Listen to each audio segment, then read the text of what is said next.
Hi everyone, मैं सभी divine souls का वेलकम करती हूँ मेरे इस यूट्यूब चैनल पर जिसका नाम है ट्विन फ्लेम डीवा। अगर आप नए हैं मेरे चैनल पर और एक रियल ट्विन फ्लेम है सो लेवल 1 और लेवल 2 का कंप्लीट इनर वर्क मैं चैनल पर शेयर कर चुकी हूँ। नए लोगों के लिए एक वीडियो का लिंक मैंने डिस्क्रिप्शन बॉक्स में ऐड करा हुआ है, आप उसे अपना इनर वर्क शुरू करने से पहले ज़रूर सुन लें। अगर आपका कोई पर्सनल सवाल है ट्विन फ्लेम जर्नी या फिर इनर वर्क से रिलेटेड, सो पर्सनल सवालों के जवाब आप मुझसे सिर्फ सेशन में पूछ सकते हैं। मैं किसी भी पर्सनल सवाल का जवाब आपको कमेंट या फिर ईमेल के थ्रू नहीं रिप्लाई करती हूँ। सेशन आप कैसे बुक कर सकते हैं उसके लिए भी एक वीडियो का लिंक मैंने डिस्क्रिप्शन बॉक्स में ऐड करा हुआ है। सो कार्मिक pattern, karmic cycle, karmic family and generational curse, generational trauma, ये सारी इंटर कनेक्टेड होती हैं चीज़ें, पास्ट लाइफ से कनेक्टेड होती है। तो अब अगर आप नए हैं मेरे चैनल पर, सो हो सकता है आपने सारे वीडियोस ना सुने हो, लेकिन पुराने लोगों को पता होगा कि मैं इस पर सारा कंप्लीट डिटेल आपसे शेयर कर चुकी हूँ। स्टेप बाय स्टेप मैंने आपसे गाइडेंस शेयर करी हुई, किस तरह से कार्मिक पैटर्न्स को हम रिकग्नाइज करते हैं, कैसे उसको ब्रेक करना है। और कार्मिक पैटर्न, कार्मिक साइकिल को ब्रेक करना कभी भी आसान नहीं होता है, ये टाइम टेकिंग प्रोसेस होता है। लेकिन अगर आप रिकग्नाइज ही नहीं करोगे या फिर जब भी आपने कोशिश करी है और आप फिर डीमोटिवेट हो जाते हो और आप फिर छोड़ देते हो या फिर बहुत ज़्यादा गैप दे देते हो, तो ये इसमें आप ही का नुकसान है।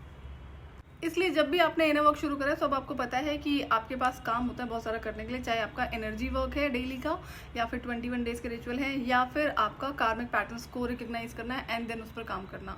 और कभी भी कार्मिक पैटर्न, कार्मिक साइकिल बिना कॉन्शियस सुपर कॉन्शियस लाइफ के आप ब्रेक नहीं कर सकते हो। कार्मिक पैटर्न्स की वजह से कार्मिक साइकिल क्रिएट होता है। सो अगर कार्मिक पैटर्न को आप ब्रेक कर पा रहे हो तो इसका मतलब आप एक कार्मिक साइकिल को एंड कर रहे हो। दोनों में कोई ज़्यादा डिफरेंस नहीं है। अब डिपेंड करता है कि जो कार्मिक पैटर्न्स आपकी लाइफ में है कितने टाइम से है। अगर जनरेशनल ट्रॉमा है, एंसेस्ट्रल कर्स है, तो ये कई जन्मों से चलता आ रहा है। जो आपने जिस भी एज में आप हो, आप ऑब्जर्व कर सकते हो तो कितने साल से ये पर्टिकुलर जो भी साइकिल है आपकी लाइफ में रिपीट हो रहा है। तो ये तो आसान होता है, आपको पास्ट लाइफ में भी झांकने की जरूरत नहीं पड़ती है। आपको इसी लाइफ में अपने पैटर्न्स को रिकग्नाइज करना है एंड उसको जैसे आप रिकग्नाइज करते हो उस पर काम करना शुरू करते हो।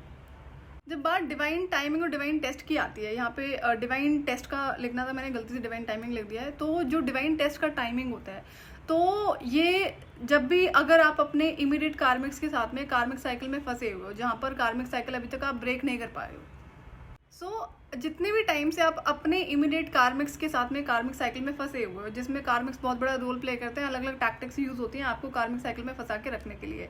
तो अगर आप वहाँ पर अभी भी फंसे हुए हो या जब भी आप इस पर कंट्रोल लगा लोगे, तो आपको ये इस बात का ध्यान रखना है कि जो आपका डिवाइन टेस्ट है वो बाहर से ही आएगा, वो घर से नहीं आएगा। ये है, अब होता क्या है कि जैसे एग्जाम्पल कि आपकी फैमिली में ही कोई कार्मिक पर्सन है जो टॉक्सिक है, ईविल है, मैनिपुलेटिव है, माइंड गेमर है, तो अब इसके साथ में आप कितने टाइम से फंसे हो, उसकी माइंड गेम को कितना टाइम से आप नहीं रिकग्नाइज कर पाए या फिर कर भी लिया तो आप स्टिल उसमें फंस जाते हो।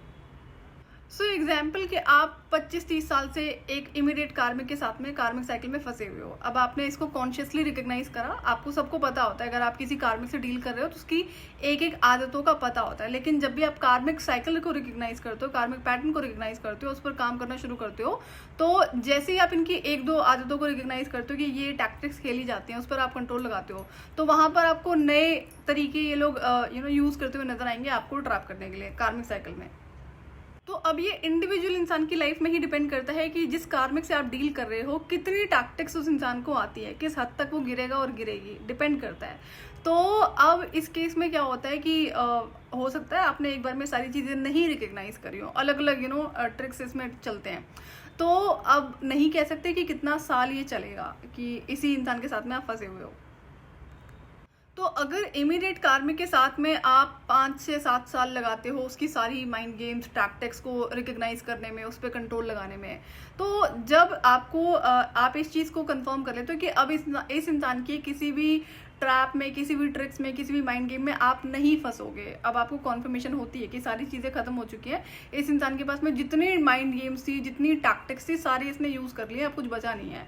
वहाँ पर क्या होता है, और अब आपको पता है कि अब बार बार वही चीज़ें रिपीट होंगी, जितनी उसे आती हैं ट्रिक्स, टैक्टिक्स, वो इंसान उन्हीं चीज़ों को बार बार रिपीट करेगा और करेगी, और अब आपको पता है तो आप इस चीज़ को रिपीट नहीं होने दोगे। सो जब भी आप इमीडिएट कार्मिक के साथ में इस चीज़ को रिकग्नाइज करते हो, अब इसके पास में कुछ बचा नहीं है खेलने के लिए और आप इन चीज़ों को अब रिपीट नहीं होने दोगे, तो उसके बाद में क्या होता है, डिवाइन की तरफ से एक नया इंसान आपकी लाइफ में प्लेस करा जाता है, जो कि टेम्परेरी ही होता है क्योंकि वो आपका डिवाइन टेस्ट है। अब इसमें आप 4 से 5 साल के बच्चों को छोड़ के कोई भी लगा सकते हो कि उसके बाद का जो एज ग्रुप है, फिर उसमें वो कोई भी हो सकता है, कोई भी जेंडर हो सकता है, कोई भी एज हो सकता है, कोई भी टाइटल और कनेक्शन हो सकता है, जो भी इंसान आपकी लाइफ में प्लेस करा जाता है एज डिवाइन टेस्ट। तो ये एक एग्जाम्पल ले रही हूँ, जैसे कई लोगों में ना आदत होती है अपनी पर्सनल लाइफ के सीक्रेट्स को ओपन कर देने की। सीक्रेट्स में ऐसा नहीं कुछ बहुत ज़्यादा सीक्रेट है, बट देन कोई भी पर्सनल लाइफ का छोटा से छोटा मैटर कि आपने शेयर कर दिया आउट ऑफ इमोशनल होकर, जहाँ पर आप दुखी थे या किसी, अब होता क्या है, जो भी डिवाइन टेस्ट आपकी लाइफ में प्लेस करा जाता है, एक पर्टिकुलर ये साइकिल है जो मैंने कई लोगों की लाइफ में देखा है, तो और जनरली ये फीमेल्स की लाइफ में देखने को मिलता है। तो वो क्या करती हैं, अपने जो भी चीज़ें उन्होंने गो थ्रू करी हैं वो किसी को भी बता देंगे, किसी को मतलब जो भी इंसान उनसे बात कर रहा है, थोड़ा बहुत इमोशनल होकर बात होनी शुरू हुई है, उस केस में क्या होता है, थोड़े ही टाइम के बाद में रिपीट होता नजर आएगा कि वही इंसान जिससे उन्होंने इस इमोशन को शेयर करा था, जो सीक्रेट शेयर करे थे इंक्लूडिंग ट्रॉमा, वो इंसान उसे मैनिपुलेट कर रहा है, कर रही है, या फिर और बड़ी सारी चीज़ों में ट्रैप करने की कोशिश करी जाती है। अगर किसी इंसान को आपके सीक्रेट्स का पता होता है, मे बी कोई ऐसी चीज़ें जो आपको लगता है नहीं शेयर करनी चाहिए, तो ये फीमेल के साथ में बहुत ज़्यादा देखा जाता है। तो अब इसमें क्या है कि ये एक आदत है और ये एक कार्मिक साइकिल है। अब जिस भी इंसान के अंदर ये वाली आदत एग्जिस्ट करती है, अगर आपकी लाइफ में कोई नया इंसान, अब पता है आपने ये कार्मिक साइकिल एंड करा है अपने इमीडिएट फैमिली मेंबर्स के साथ में, लेकिन जब डिवाइन टेस्ट आएगा तो आपको पता है ना कि अब आपको एक रूल बनाना है कि मुझे शेयर ही नहीं करना है ये इन्फॉर्मेशन किसी से भी, नो मैटर व्हाट। तो अगर इस तरह का कार्मिक साइकिल, और भी बहुत सारे होंगे आप लोगों की लाइफ में, तो अगर इस तरह की कार्मिक साइकिल चल रहे हैं तो इसको आप परमानेंटली तभी एंड कर सकते हो जब आप डिसीजन मेकिंग करते हो कि मुझे शेयर ही नहीं करना है। हर बार प्रॉब्लम आपको शेयर करने से हुई है ना, तो क्यों जरूरत है आपको शेयर करने की इन्फॉर्मेशन। अब जब भी ये वाला साइकिल जिस भी इंसान की लाइफ में होता है ना, इसमें जो भी कार्मिक्स आपकी लाइफ में प्लेस करे जाते हैं, तो वो अफरेंटली आपसे आपके सीक्रेट जानने की कोशिश करते हैं, बड़ा प्यार से, बहुत इमोशनल होकर, आपकी वीक सिचुएशन को पहले देखेंगे कि जिस सिचुएशन में आप उनसे इन सारी इन्फॉर्मेशन को शेयर कर दो। तो ये आपको ध्यान रखना होगा। डिसीजन मेकिंग फिर वही कहलाती है। कोई भी सिचुएशन हो आपकी लाइफ में, कितने ही दुखी क्यों ना हो आप, कोई भी सिचुएशन क्यों ना हो जाए, किसी भी इंसान से अब आपको फर्दर ऐसी इन्फॉर्मेशन शेयर नहीं करनी है, तब जाकर आप इन कार्मिक साइकिल को एंड कर पाते हो। तो कार्मिक्स के साथ में मैंने जो चीज़ें देखी है ना कि वो अलग अलग, उनके पास में ना कई तरीके होते हैं आपको मैनिपुलेट करने के, गैस लाइट करने के। और अब अगेन अलग इंसान की लाइफ में अलग चीज़ें डिपेंड करती हैं। कई बार ऐसे भी कार्मिक्स होते हैं जो अफरेंटली आपको थ्रेट करेंगे, जैसे कार्मिक पेरेंट्स हैं, कई केसेस मेरे पास ऐसे हैं तो मैं वहाँ से बता रही हूँ। तो उस केस में क्या होता है, उसको फिर अलग तरीके से आपको डील करना पड़ेगा, हैंडल करना पड़ेगा। लेकिन अब जहाँ पर अब क्या होता है, अगर यहाँ पर आप अपना डर खत्म कर दो, मैं कहती हूँ कि आप फीमेल हो, ठीक है, या फिर आप मेल हो। अगर आप फीमेल हो, आप ये सोचकर बर्दाश्त कर रहे हो कि भाई वो तो पेरेंट्स हैं, एंड तो कल को जब आपकी शादी हो जाएगी तो वहाँ पर भी जाके आप ये बर्दाश्त करोगे भाई वो तो पति है या फिर सास ससुर है, तो ये कब तक चलेगा, जन्म जन्मांतर चलाओगे इन सारी चीज़ों को। तो इसको एंड तो आपको करना ही पड़ता है। तो जब आप नहीं करते हो तो इसका रीज़न भी आप ही हो, क्योंकि आप अफरेंटली इसे टॉलरेट कर रहे हो। कुछ केसेस मेरे पास ऐसे भी है जहाँ पर कार्मिक मदर है जो कि इतनी ईविल है कि उसने अपने हाथों से गला दबाकर मारने की कोशिश करी है। ये डिवाइन चाइल्ड की बात कर रही हूँ मैं। तो अगेन जैसा कि डिवाइन सपोर्ट होता है, तो उस दिन उस इंसान जिसकी भी मैं बात कर रही हूँ उसको किसी नेबर ने प्रोटेक्ट करा था। तो पहले तो आपको जो इमीडिएट कार्मिक्स होते हैं उनके, क्योंकि जो कार्मिक है जिसे कंट्रोल की आदत पड़ी हुई है, जिसे पता है कि आप उसके मैनिपुलेशन में बड़ा इजीली ट्रैप हो जाते हो, तो मैंने आपसे पहले भी कहा था कि इसमें लड़ने झगड़ने की ज़रूरत नहीं होती। अगर आप शांति से इन चीज़ों को हैंडल करना शुरू कर दोगे ना, तो बड़ा मज़ा आता है फिर स्केल में, कि जब आप एक एक गेम पे पानी फेरना शुरू करते हो ना कार्मिक्स की, तो वो अनदर लेवल का फन हो जाता है फिर। लेकिन ये आप तभी कर सकते हो कि जब भी कार्मिक्स किसी भी तरह की ट्रिक्स को यूज़ करते हैं, तो आपको इमीडिएट रिस्पॉन्ड नहीं करना है। जैसे हो सकता है कि आपने रिएक्ट करना बंद कर दिया, लेकिन जो रिस्पॉन्स होता है कि हाँ उन्होंने कुछ पूछा, कुछ मांगा, आपने तुरंत उसका जवाब दे दिया। Step back, take your time, then उसको रिप्लाई करो सोच समझ के।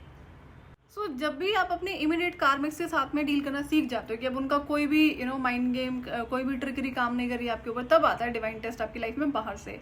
अब उसमें भी अगर आप चाहते हो कि आप एक ही बार में क्लियर कर लो, तो आपका जो डिसीजन मेकिंग है, अगर मैंने आपसे एक एग्जाम्पल शेयर करा है, पहले अपनी गलती को देखो, कौन सी गलती है जिसकी वजह से ये कार्मिक साइकिल अभी तक रिपीट हो रहा था।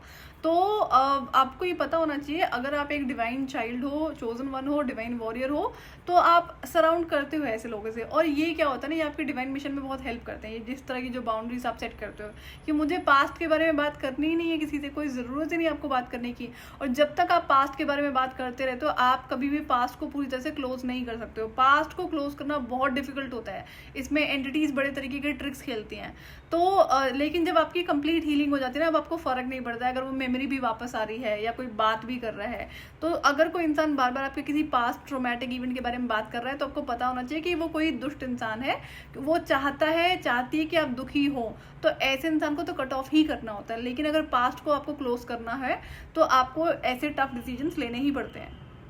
जैसे अगर आप पॉडकास्ट देखते हो, न्यूज़ चैनल्स देखते हो, तो वहाँ पे अपने एक चीज़ ऑब्जर्व करी, जो मैंने ऑब्जर्व करी मैं आपसे वही बता रही हूँ कि एक आई थिंक फीमेल एक्ट्रेस होती थी, जो आई थिंक भोजपुरी के उस साइड के लिए जानी जाती होगी। तो उसने अपना रिलेशनशिप के बारे में कुछ आकर न्यूज़ चैनल पे बताया है, कोई एक एंकर है जो भी है, तो उसने सारी चीज़ें एज इट इज़ बता दी। अब वही न्यूज़ एंकर क्या करता है, उसका इस तरह से मजाक उड़ाता है। वो तो अच्छा था कि ऑडियंस उसे समझती है कि भाई लड़की की गलती नहीं थी, और वो जिस लड़के के साथ में ट्रैप थी ना, जो मैरिड था, और किस तरह से उसको बोल रहा है कि भाई गलत तरीके से उसने बोला है कि उसको इसी तरह से रहना पड़ेगा।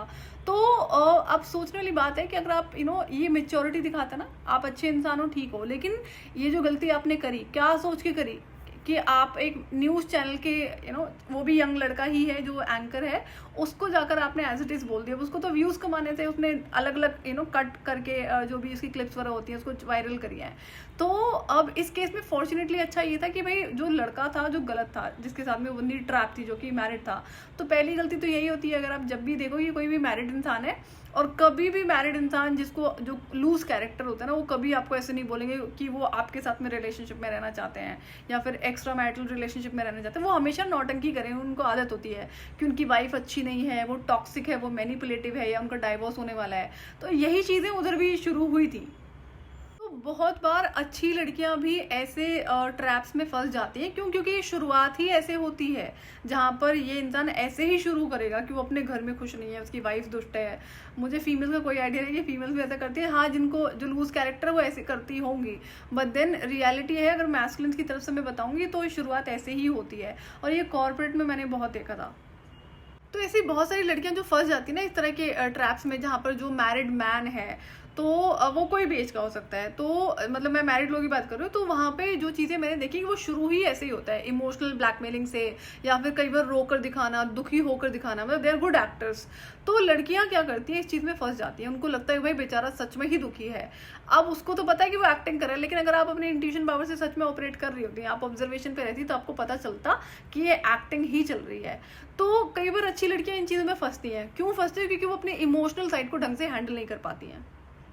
तो हर इंसान की लाइफ में अलग अलग तरीके के कार्मिक पैटर्न्स, कार्मिक साइकिल्स होते हैं, एंड आपको हर एक कार्मिक पैटर्न, कार्मिक साइकिल को एंड करना ही पड़ता है। इनर वर्क में थोड़ी बहुत आधी अधूरी चीज़ें करने का कोई बेनिफिट नहीं होता है, आपको ज़्यादा फ्रस्ट्रेशन फील होगी। तो जब आपने शुरुआत करी है तो आपको सारे इश्यूज़ पर काम करना है।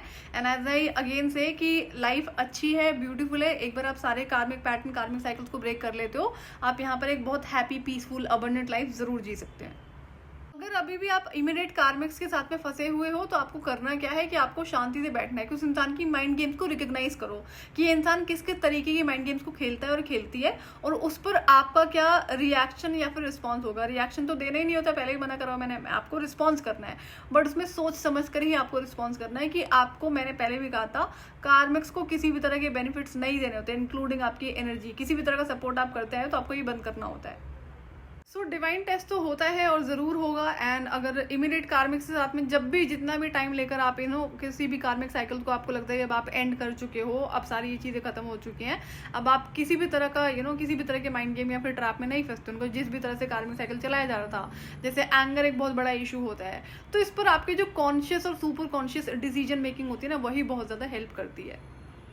सो जैसे कार्मिक्स जब आपकी एनर्जीज को रिसीव करने में इंटरेस्टेड होते हैं, तो कई तरीके होते हैं। तो जैसे हो सकता है डायरेक्टली आपको कोई कॉल करता हो, या फिर बात करने के लिए बोला जाए, या फिर मिलने के लिए बोला जाए, तो उस केस में आप क्या करोगे, उसको बहाना मार के मना कर दोगे, डायरेक्टली मना करने की जरूरत नहीं है।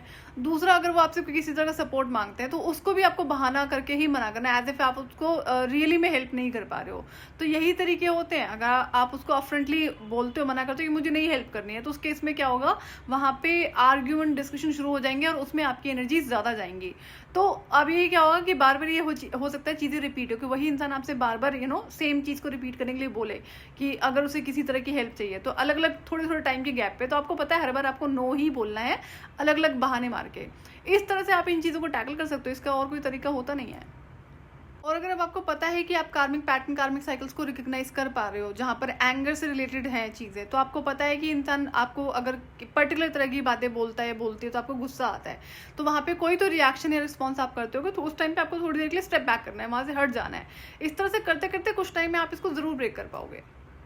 सो अगर अभी भी किसी कार्मिक साइकिल को आप एंड नहीं कर पाए हो, तो आपको ये पता होना चाहिए कि एक के बाद दूसरी कौन सी ट्रिक्स और टैक्टिक्स यूज करिए, उनको रिकग्नाइज करो। तो नेक्स्ट टाइम जब भी वो इंसान इस तरह की माइंड गेम्स या फिर ट्रिक्स को यूज करता है या करती है, तो आप उसको रिकग्नाइज कर पाओगे। और इसको हैंडल करने का सबसे अच्छा तरीका होता है कि तुरंत उसको कोई भी जवाब देना नहीं है, बहाना मार दो कि हाँ आप थोड़ी देर में रिप्लाई करोगे, आप अभी बिजी हो, एंड देन सोच समझ के कि आपको पता ना कि ये ट्रैप ही है, माइंड गेम ही है, आपका कार्मिक साइकिल फिर से शुरू हो जाएगा या फिर एंड नहीं होगा। इसी तरीके से आप इसे एंड कर सकते हो। और कार्मिक साइकिल तभी एंड होता है जब अपने कार्मिक पैटर्न पर काम करो। कार्मिक पैटर्न को एंड करोगे तो कार्मिक साइकिल एंड होगा। लेकिन कितना टाइम से चीज़ें चल रही हैं और कितना कॉन्शियस होकर आप इस पर काम करो, ये चीज़ें बहुत मैटर करती हैं। जितने भी कार्मिक पैटर्न और कार्मिक साइकिल आपकी लाइफ में एग्जिस्ट करते हैं, हर कार्मिक पैटर्न से रिलेटेड आपका डिवाइन टेस्ट जरूर होगा। एक ये चीज़ मैंने आपको बता दी है कि अगर आप इमीडिएट कार्मिक्स के साथ में कार्मिक पैटर्न, कार्मिक साइकिल को एंड करते हो, तो डिवाइन टेस्ट आपका बाहर के इंसान के थ्रू ही होगा। अब हो सकता है कि आप ही के फैमिली मेंबर कोई अगर रिपीट करता हुआ नजर आता है, कोई दूसरा फैमिली मेंबर, कोई रिलेटिव है, तो इसका मतलब ये नहीं कि डिवाइन टेस्ट होगा नहीं। अब डिपेंड करता है कि आपने वहाँ पर अगर रिकग्नाइज करा कि उसके साथ में उस चीज़ को कंटिन्यू नहीं होना दिया, स्टिल आपका जो डिवाइन टेस्ट है वो बाहर से ही आएगा। और जैसा कि जैसे जैसे आप लेवल अप होते हो, तो डिवाइन टेस्ट भी लेवल अप हो जाते हैं, बट आप इसको क्लियर जरूर कर सकते हैं। सो आज के लिए इतना ही। मैं आपसे फिर मिलूंगी नेक्स्ट वीडियो में। टिल देन आप अपना ध्यान रखिए और डिवाइन से कनेक्टेड रहिए।